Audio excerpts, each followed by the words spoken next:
Hoje conosco aqui no ICL, Jamil César Chad, um dos mais respeitados e premiados jornalistas do Brasil e que vive mundo afora. Estudou Relações Internacionais na PUC de São Paulo, fez mestrado também em Relações Internacionais em Genebra, na Suíça, já esteve em mais de 70 países, entrevistou vencedores do Prêmio Nobel, cobriu eleições, cúpulas de chefe de Estado, escreveu sobre corrupção na Copa do Mundo, visitou acampamentos de refugiados na Europa, na África, no Oriente Médio, viajou com 2 papas, Bento XVI e o Papa Francisco. É correspondente internacional há mais de 20 anos e faz parte de uma rede de especialistas no combate à corrupção organizada pela Transparência Internacional. Foi um dos pesquisadores da Comissão Nacional da Verdade, criada para investigar os crimes da ditadura. Publicou 11 livros no Brasil e nos Estados Unidos. Por 2 vezes foi finalista do Prêmio Jabuti e recebeu na Suíça o Prêmio Nicolas Bouvier por sua obra sobre a fome. Premiado 2 vezes como melhor correspondente brasileiro no exterior, recebeu também o troféu Audálio Dantas, Indignação, Coragem e Esperança, concedido para profissionais de imprensa que dedicaram suas vidas à defesa da democracia, da justiça, do direito à informação e da liberdade de expressão. Hoje, Jamil é colunista do UOL, comentarista nosso aqui do ICL e em seu penúltimo livro, O Indomável, João Carlos Martins, Entre Som e Silêncio, ele fala de um dos maiores pianistas e intérpretes de bar do mundo.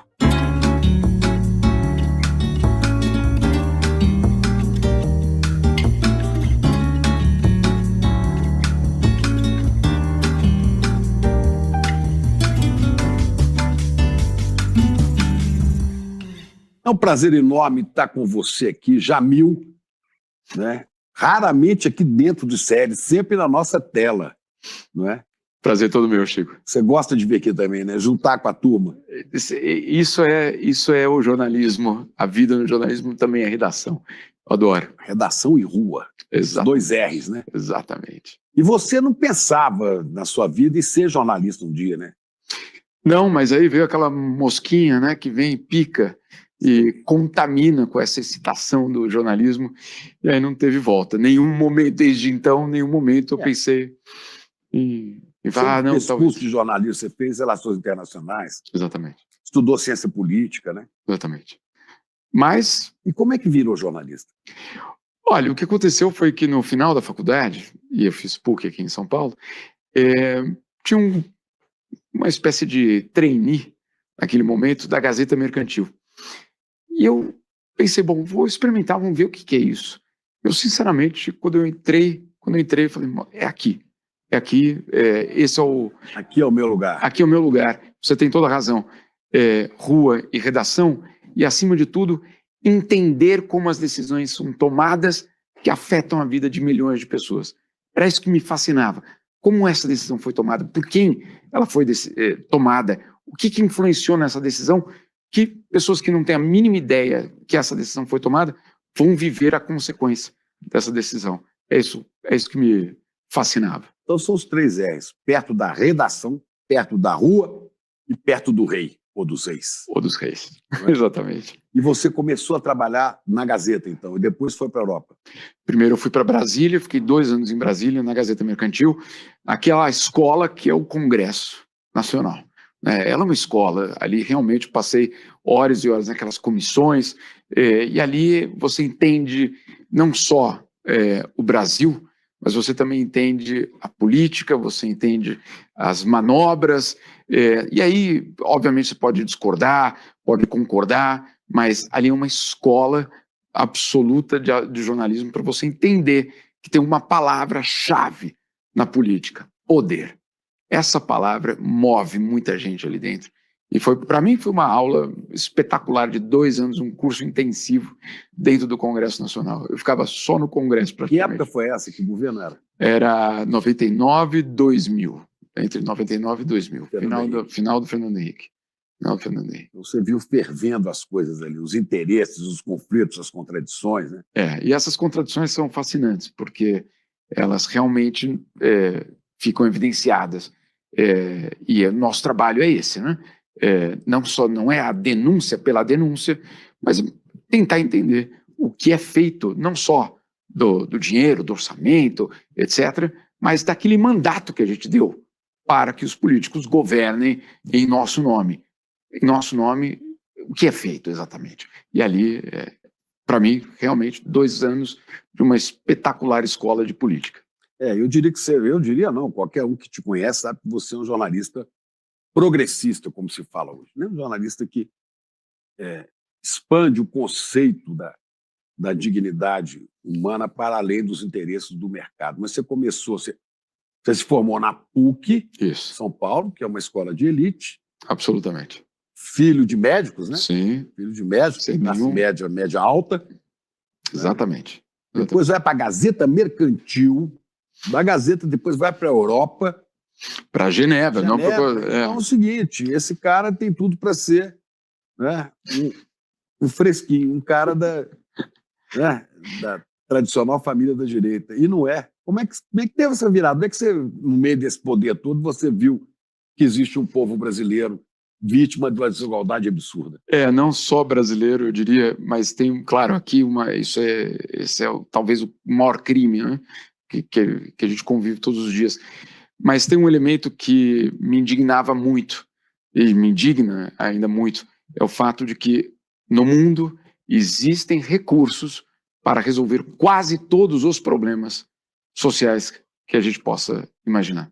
Esses recursos existem e talvez por vir desse caminho, eu sempre vi que não faltava dinheiro, Chico. Não falta dinheiro. Vou te dar um exemplo. Mas tem muitos que não veem isso, que acham que o mercado é o que interessa. E que o dinheiro não falta, mas tem que estar em poucos bolsos, né? É verdade. Inclusive com aquelas teses que, não, primeiro a gente faz o bolo crescer e depois divide, que você conhece muito bem. Que o Delfim falava. Exatamente. Depois ele vai e come o bolo todo sozinho. Exatamente. Então, eu sempre ficava muito indignado e, na verdade, muito chocado com o fato de que problemas estruturais, na verdade, históricos, fome, pobreza, que faz parte da história da humanidade, poderiam ser resolvidos não com uma fração minúscula, mas os recursos. Um dado simples. O ano passado, o mundo gastou 2 trilhões e 800 bilhões de dólares em armas. 2 trilhões e 800 bilhões. É muita grana. Recorde absoluto. Bilhões de reais com armas. Obrigado pela tradução em português. Exatamente. Quanto custa para erradicar a fome no mundo?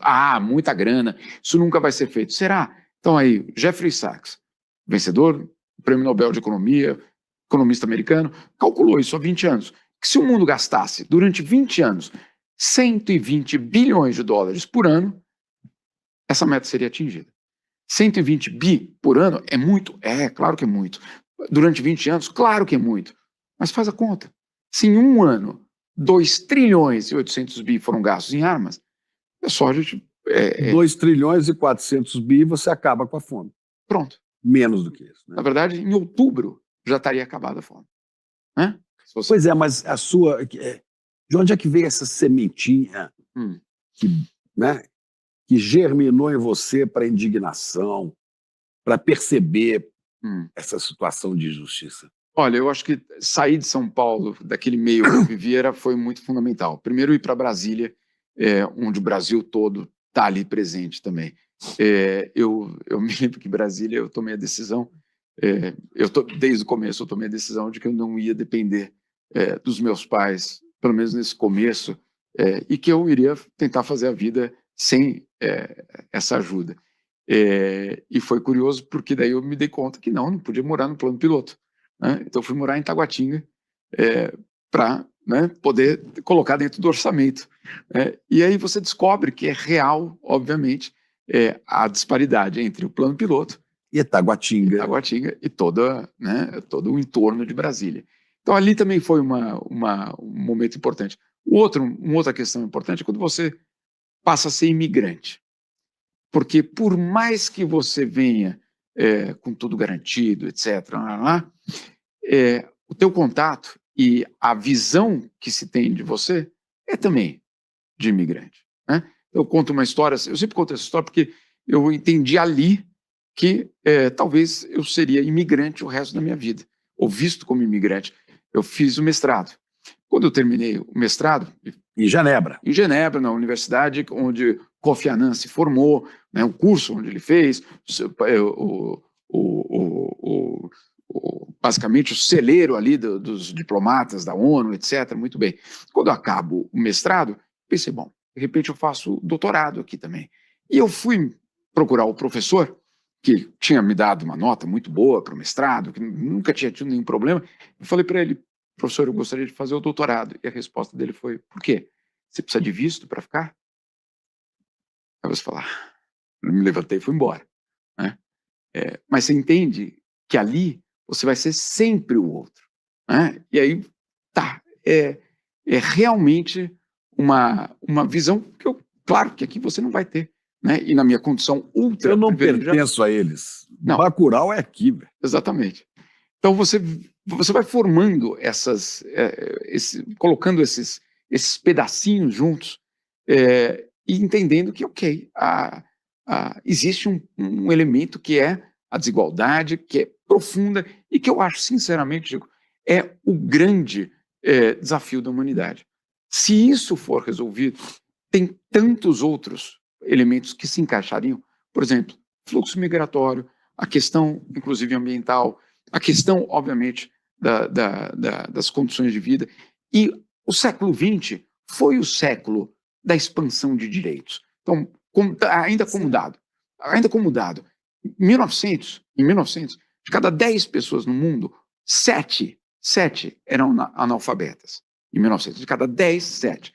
Em 2020, de cada 10, 2 só são analfabetos. Então, realmente houve uma expansão. Expectativa de vida. Em 1900, expectativa de vida no mundo, a média mundial, era de 47 anos de idade. Expectativa de vida. Em 2015, era de 70 anos. Isso foi porque inventaram o antibiótico. Também. Mas foi porque houve um processo fundamental de expansão de direitos. Se aquele antibiótico ficasse só na classe privilegiada, na elite do mundo, você não teria tido uma expansão da expectativa de vida. O que a gente viu foi uma expansão da expectativa de vida, não por conta só do antibiótico ou do remédio tal, etc. Foi por conta da garantia de direitos. Isso foi a revolução do século XX. Então, por que não continuar e terminar esse processo? E o direito ao conhecimento também, né? Porque as pessoas sabendo, elas lutam pelos seus direitos. Né? É perfeito, porque você só mobiliza quem tem, obviamente, a possibilidade de entender o que ela tem a perder também. Né? Então, esse conhecimento é fundamental. Não há democracia sem uma sólida aposta na educação. Não há. Pois é, agora você ficou 20 anos na Europa, né? 24. 24, e agora está 1 ano nos Estados Unidos. Isso. Né? Isso. O que você está vendo agora nos Estados Unidos? O imigrante está sofrendo, o estrangeiro sofre. Né? Eu estou vendo uma distopia.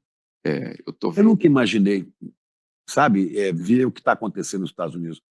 Conta alguns episódios que você presenciou, porque a gente vendo aqui notícias já assusta muito. Eu tomei a decisão de sair de Nova York nesse período e fazer uma viagem. Você foi da Suíça para Nova York? Para Nova York, você decidiu ir? Foi uma decisão da família que a gente precisou fazer isso. Tomamos a decisão de ir para Nova York, passar 1 ano. As crianças Você tem também. 2 filhos, né? 2 filhos, a mãe deles também está lá, todos estão lá. E a decisão não era exatamente por conta da expectativa de um colapso que a gente está vendo. Não. Né? Tinham outros motivos, mas chegamos num momento, eu acho, de uma encruzilhada impressionante daquele país. E eu decidi que de Nova York eu ia fazer o maior número de estados possíveis. Fiz 15, dos mais pobres eu diria, aos locais mais incríveis em termos de dinheiro, inclusive de poder. Agora, o que eu vi é, obviamente, uma distopia que não é uma ficção. Porque uma ficção é quando você cria algo absolutamente imaginário que... Não é isso. É uma distopia porque pessoas reais estão sofrendo muito. Eu me lembro no dia da eleição, quando o Trump venceu, aquela noite eu decidi passar, aquela noite de apuração, na festa organizada pelos ultraconservadores. Eu tomei essa decisão deliberada. Eu quero queria ver a cara. Eu quero ver quem são essas pessoas. Ou para eles chorarem, né? Ou para saber o que aconteceria. Chico, foi tão impressionante. Não era uma comemoração festiva. Era uma raiva. Celebração do ódio. Era uma celebração do ódio, eram abraços não de carinho, não de esperança. Eram abraços absolutamente raivosos de voltamos, se preparem. E eu saí daquela festa, era 3 da manhã, eu fui andando até o apartamento e eu fui chorando, porque eu não conseguia aguentar de ver aquilo ali, pensando quantas pessoas vão sofrer muito a partir desse momento. Você já tinha antevisão do que a gente tinha assistido.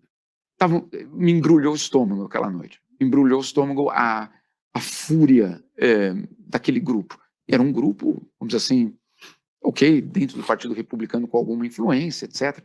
Mas não são, nenhum daqueles ali virou ministro do Trump. Mas era um sentimento de vingança. Essa vingança foi muito... Eu fiquei muito assustado. E aí eu resolvi fazer uma viagem, tanto que vai sair um livro em julho sobre essas viagens, e eu vi imigrantes... Você viajou os Estados Unidos todo, né? Olha, eu não contei os quilômetros, eu até deveria fazer, mas, por exemplo, eu desci o Mississippi inteiro, o rio Mississippi quase inteiro. Eu peguei a fronteira do México com o Texas e fiz pelo menos 700 quilômetros só dessa fronteira, percorrendo o muro, vendo de um lado do muro, do lado mexicano, pessoas que tinham vendido tudo na vida para chegar naquele muro e descobrir que naquele momento nunca mais, ou não entrariam. E, Chico, sem a possibilidade de voltar para casa. Onde que eles vão? O limbo... Não tem mais nada, né? Não tem mais nada. Eles venderam tudo para chegar até aquele local. Ah, mas o problema deles, eles que... É mesmo o problema deles? Ou é nosso? Ou é dessa desigualdade brutal, criminosa, que a gente vê todos os dias? Agora, onde é que estão os estadunidenses que têm princípios, que têm ética? Tem muitos humanistas nos Estados Unidos, né? Onde é que estão que a gente não ouve a voz deles agora? A gente só ouve essa estupidez do Trump e seus asseclas. Olha, Chico, em parte, ou por alguns meses, foi um desânimo muito grande. Eu vi muito ativista, muita gente de grupos de direitos humanos numa quase depressão, né? Porque muita gente sabia o que poderia vir. Então teve, sim, foi um golpe muito duro. Foi um golpe que deixou muita gente desestabilizada. Então você tem nesse grupo uma desestabilização grande. Você tem no Partido Democrata uma guerra interna real, né? Não há um líder. Quem é o líder hoje do Partido Democrata? Não existe, né? Então Bernie Sanders, o resto do partido não quer. Quem é? Não há. Obama. Então, o Obama não quer, porque ele não quer manchar a imagem, o legado que ele deixou, os 8 anos, né, os 2 mandatos dele, ele não quer manchar uma eventual derrota outro dia. O Donald Trump fez uma provocação. Nem pode ser candidato, porque já foi 2 vezes, né? Então, mas aí... Mas ele poderia ser um timoneiro. Exato. Mas aí não quer sujar a mão com as entranhas do partido. Então, você tem ativistas destruturados, o partido em guerra. Os imigrantes, que poderiam ser aqueles que também poderiam estar nas ruas, não estão nas ruas porque temem serem presos, né? Então, você viu prisões lá? Vi. Eu vi não só prisões, como eu vi gente correndo de situações que sequer eram de prisões, Chico. Isso me impressionou muito. Por exemplo? Uma batida, um acidente de trânsito, e a polícia chegar para lidar com aquele acidente de trânsito e as pessoas fugirem daquele local da rua, achando que eventualmente aquela polícia poderia ser a polícia migratória e levar as pessoas. Então, é real esse medo, é real. Outro dia eu conversava com uma brasileira que contava que ela estava num dilema. O dilema era, muitos desses imigrantes recebem por semana, né, o salário, não por mês, por semana. Se ela não comparece naquela semana, ela não recebe. Aí houve aquele rumor de que no bairro dela havia agentes da polícia, ela optou por não ir naquela semana ao trabalho. Na semana seguinte, o patrão dela ligou para dizer que, olha, você não está vindo, contratei outra pessoa. Então ela perdeu aquele emprego. Ela foi tentar um emprego em outro lugar, não conseguiu. E aí ela começou a ver que se ela não saísse de casa, ela não ia receber. Se ela não recebesse, ela ia ser despejada. E aí é um ciclo dramático, né, de uma pessoa que tem que decidir sair de casa e eventualmente ser presa, ou sair de casa e sobreviver financeiramente. Essas são as histórias reais dessa... É muito parecido com a ditadura militar no Brasil, principalmente no período da junta militar e do Médici depois, né? Nos anos 70. A gente... Eu estava saindo de faculdade, eu me lembro que a gente saía na rua e tinha medo. Tinha medo de ser identificado, de achar que você pensa diferente. Então, Mas, chegava na sala de aula na faculdade, tinha dedo duro. Então, e o dedo duro, claro, eventualmente ali foi criado um sistema para dedurar. Hoje existe um sistema dentro criado pelo governo Trump para permitir que você dedure o teu vizinho, permitir que você dedure isso por aplicativo, inclusive. Né? Se você ficar sabendo de alguém que está empregando irregulares. Então, qualquer tipo de ilegalidade no sistema laboral, por exemplo, pode ser denunciado pelo teu concorrente, pelo outro funcionário da própria empresa. E aí, claro, o dono da empresa é multado de uma forma absurda e aqueles funcionários são presos. Prender gente para deportar no local de trabalho, Chico, é de uma crueldade. Porque não são criminosos, são pessoas tentando trabalhar para sobreviver, ganhar dinheiro, eventualmente mandar, inclusive, para os seus países de origem esse dinheiro. Eu nunca vi desse grupo, que é o mais vulnerável, eu nunca vi tanto medo. Eu, 24 anos na Suíça, convivendo, sim, com imigrantes de várias nacionalidades, eu nunca vi um medo tão grande, tão profundo na sociedade. E aí você tem, obviamente, aqueles que falam, mas também tem muitos aqui, né? Tem muitos. Experimenta viver sem agora, né? Então, essa vai ser outra realidade. Sempre teve uma grande população de imigrantes nos Estados Unidos. Né? Sempre. Teve no século passado, no século XX, século XIX, tem o que eles chamaram de braceiros. Braceiros eram os mexicanos que iam trabalhar nos Estados Unidos para permitir colheita, produção agrícola, tudo isso. E braceiros, esse nome é inacreditável. São braços. Não são seres humanos que eles traziam. Eles traziam braços para colher e para, obviamente, a economia americana circular. Há uma grande potência agrícola. Ninguém fala da escravidão, que o Trump não quer que seja conversado mais sobre esse assunto. Ninguém fala sobre a imigração que permitiu tudo isso. Então, enfim, é uma hipocrisia profunda. Eu queria ver tudo isso. Você não corre o risco de, você está aqui no Brasil, de amanhã voltar para os Estados Unidos, ser barrado no aeroporto e ser mandado de volta?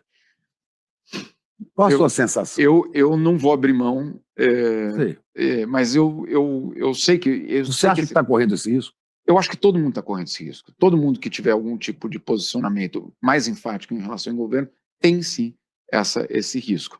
Esse risco eu diria, ele acontece em dois níveis. O nível do risco real de que o seu visto ou expirou, etc., tal, ok? Mas também existe a autocensura, é o que a gente chamaria de autocensura no jornalismo. Para que eu vou me envolver nisso? Não é meu país, não tenho nada a ver com isso. Vou viver minha vida aqui, vou escrever sobre coisas, entre aspas, simples, tarifas, né? Vou tocar com esse barco, nessa onda, e ficar na boa. Agora, o que está em jogo nos Estados Unidos não é a democracia nos Estados Unidos, é no mundo inteiro. Se funcionar o desmonte da democracia lá, acabou a trincheira não é que lá é a democracia perfeita. Não, de jeito nenhum. A democracia perfeita é na Finlândia, em outros lugares, e nem é perfeita. Agora, se a democracia americana ruir, eu não sei o que pode ser da América Latina, de tantos outros lugares no mundo. Está ruindo, né? Está ruindo. Isso outro dia eu estava conversando com o Steve Levitsky, que é o autor daquele livro Como Morrem as Democracias, e eu fiz uma provocação, porque ele sempre falava Trump líder autoritário, Trump líder autoritário, e repetia isso várias vezes. Falei, professor, desculpa, por que o senhor chama o Trump de líder autoritário? Provocando, né? Ele falou, Jamil, o que mais falta ele fazer para ele ser chamado de líder autoritário? É verdade. Ele prende juiz, ataca universidades, bane livros, cria uma sensação de medo no país, promove a desinformação como arma política, né? Coloca a religião dentro do Estado e diz que esse negócio de separação entre Estado e fé, isso vamos deixar para trás. Agora a fé pode estar... É um desmonte muito bem organizado. Acho que essa é outra questão que eu acho que eu estou vendo ali num lugar Se avançar, será chamado de ditador, porque falta pouco. Falta pouco. É. Com o agravante de que você tem uma sociedade que não reage, que não reagiu ainda. Eu acho a mídia americana também não reage assim, né? A mídia americana, a mídia profissional tem sido muito eficiente no desmonte das mentiras, ok? TVs e jornais. TVs e jornais muito eficientes em desmontar todas as mentiras. Mas não denunciam isso que você está falando aqui. Exatamente. Não. Isso eu não tenho visto, não dessa forma. E você não tem visto Steve Levitsky na televisão dizendo, gente... Nós estamos vivendo aqui pré-ditadura. Exatamente. Isso aqui está sendo desmontado. Quando é que... Né? Claro, Nova York, um local muito mais progressista que qualquer outro lugar dos Estados Unidos, tem manifestação, eu vou na manifestação, mas uma cidade de 8 milhões de habitantes tem uma manifestação de 10 mil pessoas. Né? Eu tenho a suspeita de que, enquanto não tocar no bolso, pode ser que a gente não veja alguma coisa mais profunda nos Estados Unidos, não sei. Mas é uma impressão muito preliminar minha. A vida dessas pessoas ainda não mudou, Chico. Bom, mas estabelecendo a comparação, não pode nem ser comparado, mas para você ver o comportamento, né, na Argentina tocou no bolso de muita gente. Perfeito. E, no entanto, você não vê. Perfeito. Uma reação, como você disse, né? Perfeito. Tocou no bolso e não resolveu. Você tem toda a razão. Eu não sei, eu acho que também tem um aspecto de ser uma novidade para eles, esse desmonte. Esse desmonte nessa velocidade é uma novidade para os americanos, principalmente dessa geração pós-macartismo. O macartismo, sim, havia toda aquela questão. O senador McCarthy que perseguia aqueles que julgavam comunistas lá nos anos 40, 50. Né? Exato, que julgava comunista. Né? Então, dessa vez, que julga ser um criminoso ou uma ameaça à nossa sociedade, aqueles... Agora, eu não vejo um cenário muito, eu diria, sólido, enquanto o Partido Democrata, enquanto o sistema político também não reagir e dizer esse aqui, ou esses aqui são os líderes de uma reação, de um movimento de reação. Precisa também haver. Não tem essas pessoas. Não tem. Essas pessoas ainda estão disputando espaço para saber quem é o novo porta-voz do partido. E esse porta-voz ou essa porta-voz não tem aparecido. Ou tem aparecido. Bernie Sanders com a Alex fazem eventos importantes, mas eles não são chancelados pelo Partido Democrata. Então ainda você vê vacilo. Vacilo, inclusive com acusações internas, né? Kamala ainda acusando Biden de ter demorado muito para, né, deixar o espaço. Biden ainda dizendo, se eu fosse até o final eu ganharia. Dentro do partido, um grupo dizendo o fato de não ter tido as prévias foi determinante para não ter uma pessoa forte. Então, assim... O problema não é esse. O problema é que havia um ambiente favorável, né, ao surgimento dessa loucura toda. Exato. Né? Exato. Como aqui, como há na Hungria de Orbán. Né? Exatamente. Quer dizer, o DNA é o mesmo, né? O DNA do neofascismo. Exato, perfeito. É o mesmo. É o mesmo, porque inclusive o que existe é uma sociedade que se deu conta que o mito do sonho americano acabou, porque ele acabou. Esse mito, ele não consegue ser substituído por nada neste momento. São dois mitos, né? O sonho americano e o destino manifesto. Então, é quem somos nós e quem somos nós no mundo. Esses dois mitos se desfazem. E aí, o que fazem os grupos neofascistas, de extrema-direita, ultraconservadores, se apresentam como os atalhos, as soluções. Olha, aqueles partidos tradicionais, inclusive o republicano tradicional, te traiu. olha só a tua vida, você é um perdedor da globalização, você é um derrotado da globalização, eu sou a solução, eu, charlatão, mentiroso, etc, etc, sou a solução. E aqui, vamos lá.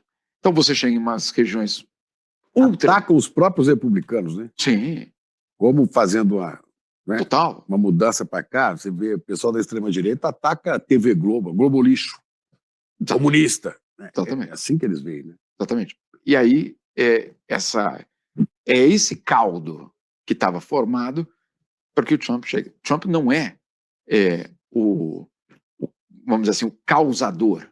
Ele é o resultado desse processo de colapso desses dois mitos e que, obviamente, esse movimento, com muita inteligência, com muito dinheiro e com uma ambição de poder inacreditável, vai lá e estabelece o seu lugar. Você sente esse risco aqui no Brasil? Sem dúvida nenhuma. Chico, eu brinco que nós temos um fuso horário com os Estados Unidos de 2 anos. Esse é o fuso horário. Né? Capitólio lá. Capitólio, 2021, Praça dos Três Poderes, 2023. Eleição em 2020 lá, eleição em 2022 aqui. Vamos parar e olhar o que aconteceu. Não há como dizer que surpresa. Não há como dizer isso. Então, se nós não entendermos que o que está em jogo é um projeto de desmonte da democracia, como aconteceu com o Trump, vamos ficar aí ainda o quê? Os progressistas todos numa cacofonia total? Não. Se a gente não entender que do outro lado vai vir algo extremamente perigoso, a gente vai perder tempo de novo. Quando acordar, eventualmente, a gente já está com um Trump da vida também na América do Sul. Os Estados Unidos, eu conversava com um diplomata americano, ele colocou o seguinte, que existem 3 eleições críticas para eles nos próximos meses na América Latina. Chile, este ano, Brasil e Colômbia no ano que vem. Olha esse mapa. Precisam dominar esses 3 para ter a América Latina toda nas mãos. Chile, Brasil, Argentina já tem, Peru já tem, Equador já tem. Se a Colômbia também cai, você tem basicamente a América do Sul na mão da extrema-direita, ou pelo menos simpático, Paraguai também, perdão, Paraguai é um enorme aliado americano hoje. E aí, obviamente, para Donald Trump é a transformação da América do Sul, pelo menos na América do Sul, no seu quintal. Já tem El Salvador, etc, etc. Então é muito perigoso. O que está em jogo na eleição no Brasil no ano que vem é muito mais do que só o nosso destino, é o próprio destino da América do Sul. Agora, rodando pelo mundo e falando de tiranias, qual foi o primeiro impacto que você teve na profissão? Mais de 70 países, quando você encontra a realidade fora do Brasil e fala como é duro esse negócio, a vida das pessoas no planeta. Qual foi a primeira experiência que você teve que te impactou muito? Eu acho que uma delas foi uma história que eu até cheguei a escrever sobre ela. Eu nunca, naquele momento eu não escrevi. Foi tão impactante que eu achei que aquilo ali só era impactante para mim, né? Porque eu talvez não estava acostumado com aquela situação, etc. Eu tinha ido para o interior da Etiópia para fazer uma reportagem sobre acesso à saúde. E principalmente era a AIDS, o grande tema naquele momento. E eu fui a um hospital, o diretor do hospital, imagina, no interior da Etiópia. Chico, então, assim, o hospital é uma... Sei. Né? Enfim, eu chego nesse local e o diretor do hospital me falou, olha, estou atendendo uma paciente, espera aqui fora. Eu estou fora e tem 2 garotinhas brincando. Devia ter 13, 12, 13 anos. E, claro, imagina, no interior da Etiópia chega uma pessoa, obviamente, diferente de todos que estavam ali. As meninas vieram perguntar, quem é você? Né? O que você está fazendo aqui? Etiópia, também minha sorte, falo inglês. Eu expliquei, eu sou jornalista, sou do Brasil, etc. E tal. E eu falava o meu nome, elas não entendiam. Eu não sei porque eu tinha um cartão no bolso e mostrei para elas meu nome, né, para elas. E uma delas falou, posso ficar acordando? Pode. Conversa de talvez 2 minutos. E o diretor, eu lembro, saiu da salinha dele e me chamou e eu fui. Quando fiz a entrevista, visitei o hospital, não sei o que e tal, fui embora com todas as mulheres com os véus super coloridos, E fui embora. Depois ali nem olhei daquelas meninas. Uns 6 meses depois, eu morava na Suíça, eu abro a caixa de correio e tem um envelope muito surrado, com uma letra muito infantil, da Etiópia. Não conheço ninguém na Etiópia. Tem uma carta. Eu olhava para a carta e era meu nome. Eu abro a carta, era uma daquelas meninas, nunca vou saber qual das duas era, dizendo, olha, você passou por aqui, etc. Eu fiquei com o teu cartão desde aquele momento. Minha mãe estava no hospital, ela estava doente e morreu algumas semanas depois.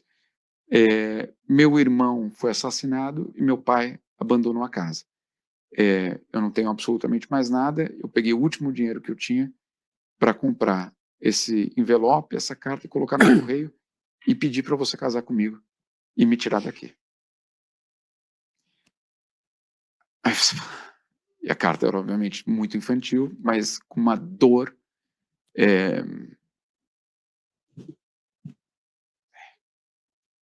aquelas coisas que você não pode acreditar que alguém né, certa vez eu contei essa história, eu falei, mas prostituição não, cara, você não entendeu nada. Não entendeu nada. É absolutamente o desespero total de uma garotinha. Salve a minha vida. Só isso. E ela colocava na carta, eu sei cozinhar, eu posso cuidar da sua casa, não sei o quê. Basicamente por favor, resgate daqui. Né? Que é coisa que te dá É a sensação da impotência. Total. Né, você não pode fazer nada, o que eu vou fazer? Eu fui na Unicef. E mostrei... Quantos anos tinha essa menina? Uns 13? Devia ter no máximo 13, no máximo, porque eu lembro que ela era muito pequena. Quer dizer, a verdade é que eu não sei nem qual das duas era. Essa é a verdade. Não sei qual das duas ficou com um cartão e escreveu. Não sei. Né? Nunca vou saber. E eu vou na Unicef para explicar da história, etc. E aí eu lembro da cena também, é outra parte dessa história que eu não vou esquecer, que a pessoa pega a carta e fala, muito obrigado, vou colocar aqui na pilha de casos. Você fala, é isso. Esse é e naquele momento eu estava lendo aquele livro, O Mundo é Plano, né? O World is Flat, falando do desenvolvimento para toda a humanidade, que o desenvolvimento está chegando para todo mundo. Está chegando para todo mundo, cara. É mesmo? Ou quem é esse mundo? Quem faz parte, Chico, da humanidade?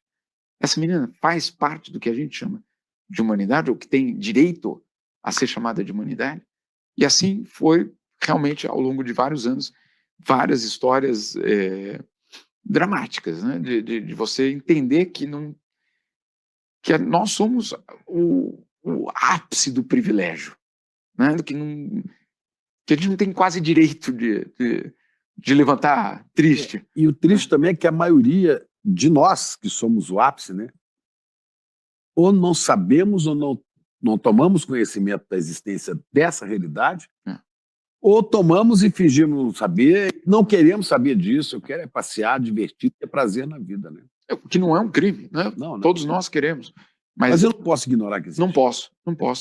Aconteceu também algo muito parecido, era um molequinho, era um lago, essa era uma matéria já no Quênia, era um lago que tinha... No Quênia, também no interior do Quênia, já na fronteira com a Somália. E era um lago que as crianças eram trabalho escravo, eram escravos, basicamente, trabalhavam pescando logo de manhã, 6 da manhã, pescavam no lago, traziam esses peixes e os donos, basicamente, dos barcos levavam esses peixes para serem vendidos no mercadinho local que tinha. E aquelas perguntas que você faz, sabendo que a pergunta já foi errada, mas basicamente vocês estudam, tem escola aqui em volta, tem alguma coisa aqui? E todos me olhando assim, tipo, do que você está falando, né? Eu me lembro, outra cena assim que eu não consigo esquecer, que num dos barcos tinha 2 meninos e um chorava muito. E devia ter, sem brincadeira, 6, 7 anos, o menino. remando. Eu lembro de ter Remando. remando enquanto o outro pescava. E o que chorava era o que estava remando. E eu pensava que ele estava remando porque ele estava cansado de remar. Estava chorando porque tá... Perdão, eu pensei que ele estava chorando porque ele estava cansado de remar, ou cansado daquela situação, estava meio friozinho, né? E eu comecei a, claro, tentar chegar mais perto, perguntar, não sei o que e tal. E aí um deles, um dos meninos maiores, me fala assim: não pergunta não, porque ele, na verdade, ele foi estuprado essa noite pelo um dos donos dos barcos, por isso que ele está chorando. Como é que pode? Você fala, Aí você fala, eu tenho filho. cara, Você sente a coisa próxima, né? é real, é tudo real, não é. Então, quando a gente ouve, né, de uma ala, talvez, que opta por não saber ou não querer saber disso, de que, eles são pobres porque eles querem. Eles são pobres porque não trabalham o suficiente. Só a meritocracia garante. Você, o que é? Como é que a gente chegou num momento em que um discurso desse vinga? A gente não entendeu a circunstância que o outro vive, né? Tá muito, realmente é a parte mais, eu diria, pesada desse trabalho, mas que eu não abro mão de denunciar, de falar, mesmo nos Estados Unidos, minha opção agora não foi para ficar nas conferências nos hotéis 5 estrelas, eu optei por ir a locais que eu sabia que existia, Você vai cobrir essas conferências, as cumbres, né? sem As dúvida. cúpulas, e você sempre se desloca para ir para onde está o povo. Eu tento fazer isso para entender, primeiro, qual é a relação daquela cúpula com aquele evento, com aquela realidade. Às vezes, nenhuma, né? Ou muitas vezes nenhuma. E também para entender, para tentar entender que aquela decisão que vai ser tomada ali, se aquilo um dia vai chegar para aquelas pessoas. Então, eu já fui criticado, inclusive, quando numa dessas conferências, que era de combate à pobreza, o almoço foi servido lagostas, né? E uma das diplomatas, não era brasileira, apareceu com uma bolsa ultra cara, não vou falar nem a marca, porque não precisa, né? 30 mil, 40 mil. Mas ela tem direito a ter aquilo? Claro que ela tem. Mas todo mundo gosta de lagosta? Todo mundo gosta de lagosta. Mas você acha que é certo ir numa conferência sobre pobreza com aquela bolsa? Ou que um rapaz use um terno não sei qual? Mas ele não quer dizer que ele... Não quer dizer isso. Não estou dizendo isso. Não estou dizendo que você não... Todo mundo gosta de um vinho bom. Todo mundo gosta disso tudo. Agora, tem lugar para isso, né? Será que ali, num evento de combate à Olha, pobreza... eu vi terno anunciado aí por 60, 70 mil reais. Então, mas eu não gosto, nem que eu ganhasse de presente, eu não gostaria de vestir uma coisa dessa jamais, né? Porque não é que todo mundo gosta também, não. A gente não gosta desse tipo de coisa, né? Me preocupa muito quando os artífices daquele novo tratado, aquela nova resolução, não se dão conta E não dá para fazer o trabalho, ao invés de ir lá colher a voz deles como jornalista, para fazer seu trabalho de repórter e para também interpretar à luz do que você viu lá fora, né? Fala, tá vendo esse descompasso? Não dá para chegar para algumas lideranças das quais você se aproxima e comentar e falar disso. Você já... Eu faço com muita frequência. Eu faço. Qual é a reação dessa elite, entre aspas, quando vê essa... Quando você traz a realidade na cara deles? Você sabia que tem isso aqui? É curioso, porque eu faço questão de mandar, inclusive com fotos, né? Inclusive do muro. Ali tem algumas fotos do muro que foram muito impactantes, de crianças que hoje, eu não sei... O muro México dos Estados Unidos. E quando a pessoa te responde, até no grupo de WhatsApp, ou no WhatsApp, triste, hein? Triste, hein? Mas não é só triste, né? É igual Gaza. Eu não consigo entender como você vê a brutalidade, olha, só comparável do nazismo nos campos de concentração, em Auschwitz. Né? E você vê isso acontecer aos montes em Gaza. Né? E as pessoas falam assim, triste isso. E não é comigo. O que eu acho que talvez, eu não sei se é a nossa responsabilidade, quer dizer, também é a nossa responsabilidade como comunicador, é tentar furar um pouco do muro que existe entre, isso fica longe de nós, isso não tem nada a ver comigo. O que eu sempre digo, a derrota da democracia, o fracasso da democracia em um país é o fracasso da democracia em todos os países. Porque quem é que garante que aquele modelo um dia alguém diga, funcionou lá aquele desmonte. Talvez eu implemente aqui em casa. Né? Ou o Estado de Direito, que às vezes as pessoas, não, mas é isso mesmo, é bandido. É bandido, eu não estou dizendo que ele não é bandido, né? Mas todas as teses, tudo mostra que você matar o bandido não mata o crime. Né? O oposto de um país pobre não é um país só rico. Nós somos a 10ª maior economia do mundo. E daí? E daí? O oposto de um país pobre é um país justo, onde todos caibam, onde a gente pode, obviamente, garantir que todos tenham direito. Então, quando você fala de umas coisas dessas, não tem nada a ver com isso. Eu nunca tive escravo, né? Aquela história absurda. Não, você vive o legado da escravidão. Você é o resultado desse resultado. Agora, você vê no mundo hoje, nas viagens todas que você faz, você tem visto lideranças que nos estimulam a ter esperança? Você tem encontrado líderes dessa elite política, econômica, que você fala assim, pô, esse cara vai ajudar muito? Não, da elite política, realmente, o presidente Lula disse isso certa vez, e eu falei, vou testar essa tese dele, que ele disse, tem um déficit de liderança no mundo. Ele disse isso uma vez. O Lula disse. E eu falei, vou testar.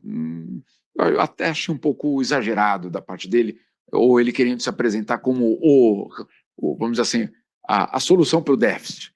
Né? Vou testar e vou ver se isso existe. E Chico, ele tinha razão.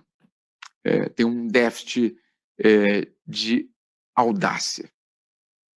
A liderança, por liderança existe. Né? O Macron é uma liderança, ok? Né? O Putin é uma liderança. O Xi Jinping é uma liderança. Agora, a audácia de reinventar o futuro. Isso eu não tenho visto. E o Lula como liderança, que força teria para fazer alguma coisa? Ele tem essa força ainda. Eu vejo ele ainda com essa força. E eu vejo isso ele com a credibilidade lá fora para fazer isso. O problema é que... É respeitado mesmo. Sim, não há nenhuma dúvida. Não é uma... não é uma, vamos dizer assim, uma narrativa dos progressistas brasileiros dizer que ele tem essa posição. Ele tem essa posição. Né? Quando eu converso com diplomatas, embaixadores, ministros estrangeiros, é muito impressionante que todos sabem não só quem ele é, mas o que ele representa. Então, isso é uma prova de liderança. Agora, tem o déficit, no caso dele, não é ele, é um país que ainda não fez o dever de casa. Um país que precisa fazer o dever de casa para se apresentar ao mundo de uma outra forma. Mas que ainda tropeça nas suas contradições, na sua burrice, na desigualdade, na burrice dos ricos, né? Exato. A elite do atraso, como chama o professor Gessé. Né? Por que os ricos, por que a elite brasileira odeia tanto os pobres, né? Dos quais ela depende? 100%. E eu fico muito... Essa semana, no começo do mês, em Nova York, teve a Brazilian Week, né? Todos os empresários, governadores, gente aí da elite, né? Desembarcando em Nova York. O Cláudio Castro, Tarcísio. Todos eles. Pode fazer a lista. Hugo Mota. Todos eles. Extrema-direita, o Centrão, tá lá. Toda. Com um discurso completamente descolado da realidade do Brasil. Né? Querendo apresentar um Brasil de investimentos, de um Brasil que você pode... Eu entendo, eu sei qual é a ambição daquele discurso para um investidor estrangeiro, mas aquele cenário, aquilo ali, não engana ninguém. Né? Enquanto a gente não resolver a questão da desigualdade, enquanto a gente não lidar com a questão ambiental de uma forma definitiva, e a questão, perdão, e a questão da desigualdade de forma definitiva não quer dizer resolver amanhã, mas é ter uma estratégia de Estado, não de governo, de Estado, para dizer, olha, em 2050, isso é o país que a gente quer. Isso eu não vi ninguém ainda colocar dessa forma, né? Vamos montar uma estrutura inabalável, uma estrutura que vai ser independente do governo. Vamos acabar com a pobreza e com a... Você não acha que a China pode ser um contraponto aos Estados Unidos e tá tudo isso que a gente está vendo aqui? Pode, sendo... Na verdade já é, né, Chico? Eu falo contraponto como modelo de organização de uma sociedade. Sim, sem dúvida. A China pode ser, contanto que respeite as especificidades de cada um dos países. Eu não gostaria, e eu tenho... Não, estou dizendo assim, a China, no que ela deu certo, sim, isso sem na dúvida. questão social, por Sem exemplo, dúvida. que tem dado certo, Sem dúvida. isso é uma inspiração, porque você pode arrumar um país também, né? Sem dúvida, sem dúvida. É a prova de que não Você já foi lá muitas vezes? Seis. Uhum. É a prova de que não é irreversível a questão da pobreza. Você pode lidar com ela. Você tem a possibilidade de erradicar. Hoje a China vive a primeira geração que não teve contato com a pobreza. Essa é a primeira geração na história da China que não teve esse contato. Então isso é histórico, é uma revolução, sem dúvida nenhuma. Você pode concordar, não, mas eu não concordo com isso. Ok. Agora, a questão das liberdades... Eu sempre digo, eu como jornalista teria sérios problemas lá, né? Agora, não há como negar o que foi feito. Não há como você falar, mas será que isso valeu a pena? Vai perguntar para os milhões, das milhões de pessoas que saíram da pobreza, né? Então, assim, não é justificar a ditadura, não é isso, jamais. Mas você fala assim, essa condição de vida que esse cidadão tem lá com a família dele, comparado a um que vive numa favela debaixo de tiro no Rio de Janeiro, você fala, opa... Exatamente. Né? Ou em São Paulo, que já está. Ou em São Paulo. A transformação social é o grande desafio do século XXI, junto com a questão ambiental, né? Esses são os dois grandes temas desse século. Guerras vão acontecer por esses dois elementos, pela questão da desigualdade e pela questão ambiental. Esses dois serão os grandes motores, então, do século XXI. Do século XXI, sem dúvida nenhuma.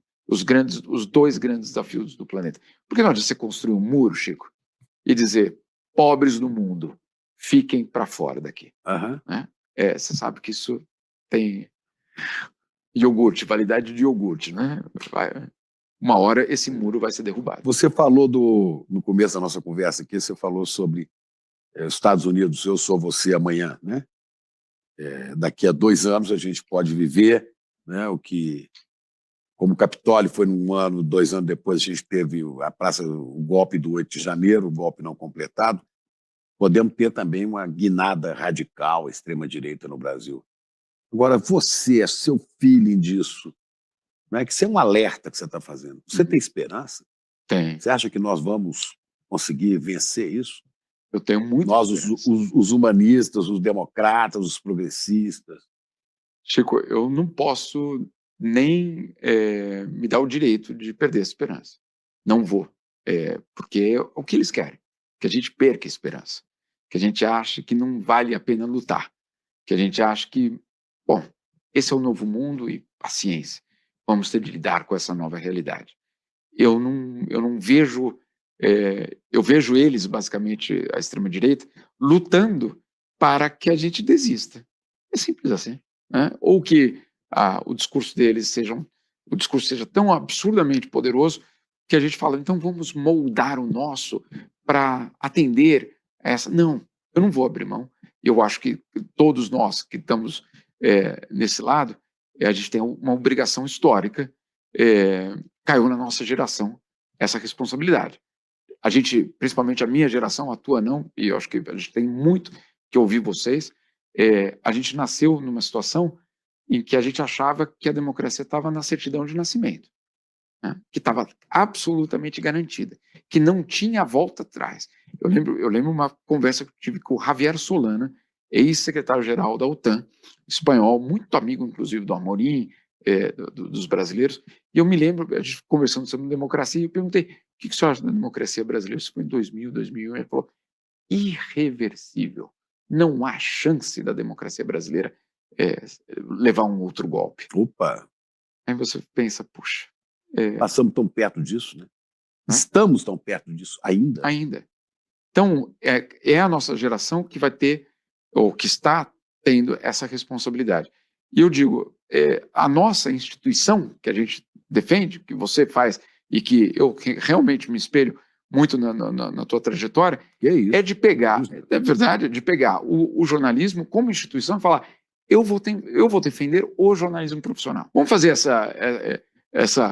esses 4 pilares, né? O fato ser o que a gente vai reportar, o humanismo ser o nosso guia, a democracia, o livro de instrução, né?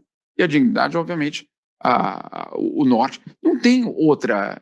Não, mas você é de esquerda. Eu não me importo, Chico, com uma direita, eu diria, que jogue o jogo democrático. Eu, obviamente, gostaria de vencer uma eleição, mas essa direita, ela pode existir, ela é legítima, contanto que ela faça absolutamente o que, por exemplo, fez a Merkel na Alemanha. A Merkel nunca foi nem de centro, ela é de direita, mas ela acolheu 1 milhão de refugiados. Ela acolheu 1 milhão de refugiados. Então, assim, então dá para colocar o ser humano no centro? Claro que dá. Claro que dá. Mas olha só o que aconteceu na Alemanha depois. Não exagere, não é nada disso.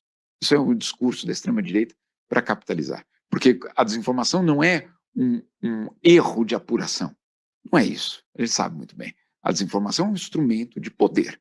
É um instrumento de poder usado de uma forma brilhante. Brilhante, não estou elogiando, estou dizendo que é muito eficiente por um grupo que quer chegar ao poder a qualquer custo. E no poder, desmontar qualquer tipo de controle externo. É isso que nós estamos lutando. É contra isso que nós estamos lutando. Você não começou o estudo e as coisas para ser um jornalista, e virou um brilhante jornalista. Agora, tem muita gente que hoje está entrando no jornalismo para fazer jornalismo. O que você diria para essa galera que está vindo aí? E que olha tanto para você e fala, pô, esse cara está mexendo com a minha cabeça. A primeira questão é saber se é o humano que está no centro da tua apuração ou se tem outra consideração. Está no centro do seu interesse jornalístico, o ser humano. O ser humano tem que estar no centro. Na questão ambiental, é o ser humano. Na questão da política, é o ser humano. Na questão da economia, é o ser humano. Não é o mercado. Não, o mercado tem que servir. Né? Se não serviu, então está errado. Está errado. Mas gerou. Mas ali a conta tem que bater. Não tem que bater, tem que servir. Serviu? Estamos bem. Então, para o jornalista que está chegando agora, eu diria, foque no ser humano. Qual ser humano? Todos. Todos? Mas, sobretudo, aqueles que não são visibilizados. Aquele que não tem voz, nós temos obrigação. Aquele que não tem voz, nós temos a obrigação de ouvir e dar a voz da reivindicação dele. Agora, o que eu falo de todos é porque eu defendo o Estado de Direito e um processo justo para todos, inclusive para aquele que eu não concordo. Então, não é uma luta de revanche, não é uma luta para garantir, olha, que o meu grupo esteja no poder. É para que todos tenham direito a ter direitos. Aquele que você citou perfeitamente, aquele mais invisibilizado, aquele que não vai ter a mínima chance de sobreviver se não for ouvido, e aquele que tem todas as chances de também entender a distância que existe entre todos eles. Isso não há nenhuma dúvida que precisa ser feito, e o novo jornalismo, ou o novo jornalista que chegar, fique atento. Estou vendo que o nosso tempo está estourando, né? Mas eu queria te fazer uma última pergunta, e você responder fulano e por quê? Ao longo dessa trajetória de repórter pelo mundo, né? Qual foi a figura pública que mais te impactou, de quem você guarda uma maior força, uma maior mensagem? Olha, não é porque aconteceu agora, mas o Papa Francisco, olha, eu vou dizer... E você nem é um cara religioso, hein? Não, eu sou. É. Eu sou. Eu não sou católico. Sim, mas, eu digo isso. Mas eu todas as vezes que eu tive com ele, ou que nós viajamos, ou que eu vi ele numa situação, o posicionamento dele foi, acima de tudo, olhar para o outro como ser humano. É uma habilidade também, né, Chico? Não é qualquer um que consegue fazer isso. Mas, acima de tudo, é uma visão de mundo. Então, você ver o mundo e ver esse grupo que não tem voz, ou aqueles que estão absolutamente fora do contexto que eu chamo do conceito de humanidade, e você trazer eles para dentro do conceito de humanidade, ele tinha esse poder de fazer. E ele era o escutado, ele era, obviamente, uma referência. E ele tinha muita coragem, porque ali naquele meio, fazer o que ele fez, é verdade que teve toda uma tensão interna muito grande, mas ele foi uma pessoa de extrema coragem em agir da forma que ele agiu. Talvez era a ruptura ou chacoalhão que muita gente precisava ali dentro. Que o mundo precisa. Sem dúvida. Você diz que a habilidade, né, eu diria até um pouco do ponto de vista espiritual, né, que é dom, é virtude teologal, é aquilo que está lá no Coríntios 13, é o amor, é a compaixão, é a caridade, é o amor. Quer dizer, isso é um dom. Você tem que desenvolver esse dom, né, o dom da compaixão, de olhar para o outro, se colocar no lugar dele e sentir com ele. Né? Sentir com ele. E entender que se cada um de nós assumirmos uma instituição, né, a instituição é a biblioteca da esquina, a associação de bairro, o grupo, né, de professores. Se a gente defender uma instituição, não estou falando do STF, uma causa, né? Uma causa, você, obviamente, não tem como dar errado. Se assuma uma instituição. A nossa é o jornalismo. Né? Velho, ser jornalista assim é gratificante, agora dói muito, né? Dói. Mas sem isso não há sentido. Não. Senão, nem balança comercial tem sentido, Chico. Entendeu? Se você não colocar por trás da balança comercial, dos números da balança comercial, o que significou aquela exportação ou aquela importação. E aquela exportação significou o quê para quem? O Brasil está com superávit, incrível, não sei o quê. Chegou até o último da fila? Ou ficou ali? Mas tem que ir lá no fim da fila. Viu? Nossos colegas jornalistas, principalmente que estão vindo aí, né? Andar. A cabeça pensa onde os pés pisam. Sigam as pegadas do Jamil, né? Naqueles lugares onde as pessoas às vezes não gostam de ir. Você vai ser um grande jornalista. Obrigado, parceiro, companheiro. Aí. Bom demais. Vem aí a investigação mais detalhada que a gente já fez aqui no ICL. Eu, Juliana Dalpiva e o repórter Igor Melo vamos mostrar para você a confusa história do patrimônio do Silas Malafaia. E eu posso te adiantar que só em 2018 ele recebeu quase R$1 milhão da igreja dele. Dia 29 de maio, às 8 horas da noite, a gente vai estrear o documentário Império Malafaia e vai mostrar para você documentos e detalhes que ninguém tinha conseguido descobrir até hoje. Olá, eu sou a Juliana Baroni e tô aqui para te fazer um convite. Toda terça-feira às 19 horas tem o Precisamos Conversar, um programa de debates feminino. A gente tem que ver, tem que analisar, vale tudo por qual dinheiro, quem tem dinheiro e o que é dinheiro no país. Já foi mais ou menos uma cama. Aqui no Instituto Conhecimento Liberta e também nos canais do Eduardo Moreira. Então, você não pode perder. Um beijo, até lá!